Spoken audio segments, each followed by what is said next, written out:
À l'heure où on parle du Grenelle de l'environnement, d'énergie renouvelable, de voitures propres, de tram-train et autres, les deux roues ne sont pas en reste. Dans son édition du mois de juillet, c'était un vélo électrique qui était à l'honneur dans votre émission. Ce mois-ci, c'est une motocross électrique qui vous est présentée dans Max Ride, la Zero Motorcycle Model X, dites plutôt Cross.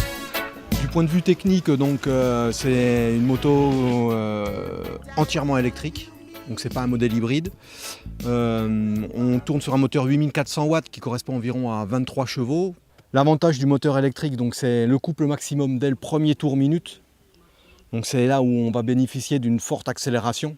Ensuite, donc, un cadre entièrement en aluminium, frein à disque devant derrière. Le poids 68 kg, donc quelque chose de très maniable. On va dire c'est comme un gros VTT, mais le moteur en plus. Comme un gros VTT, la Zero Motorcycle Cross est une sous-marque de la firme Scott, fabricant VTT de renommée mondiale. Mais même si son rapport poids-puissance et sa hauteur de selle rend le deux roues électrique hyper maniable, attention toutefois à ne pas vouloir trop en faire. Guillaume Baïf, pilote de Régional 1 de motocross, a testé le joujou, accompagné de Florent Corré sur sa 125 KX.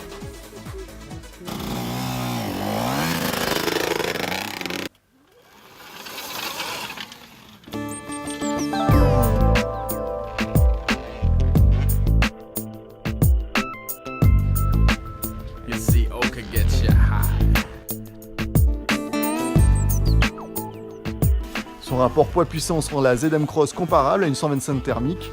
Après quelques rounds sur le circuit Pascal Ravenne, un départ arrêté entre les deux motos permet de mieux juger les capacités de l'engin et le verdict des deux pilotes. Bah ouais, un petit essai sympa, j'ai bien aimé. Les virages, elle est super maniable, c'est sûr qu'elle n'est pas faite, la partie cycle n'est pas faite pour faire du motocross. On ne peut pas faire de compétition avec, elle est assez fragile au niveau des sauts. Ce que je changerais moi, c'est les amortisseurs.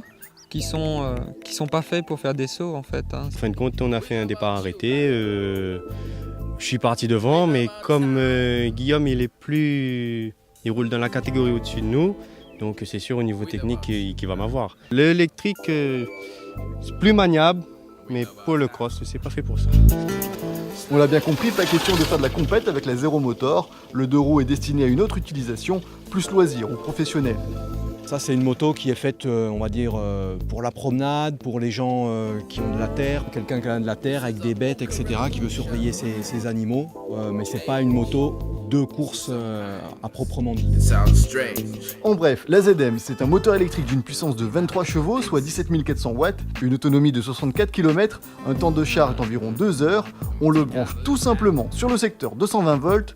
Son poids est de 68 kg et tenez-vous bien, pour la consommation, 1 centime d'euro par kilomètre, soit 5 € pour faire 500 km, mais il faudra quand même s'arrêter au moins 8 fois pour recharger.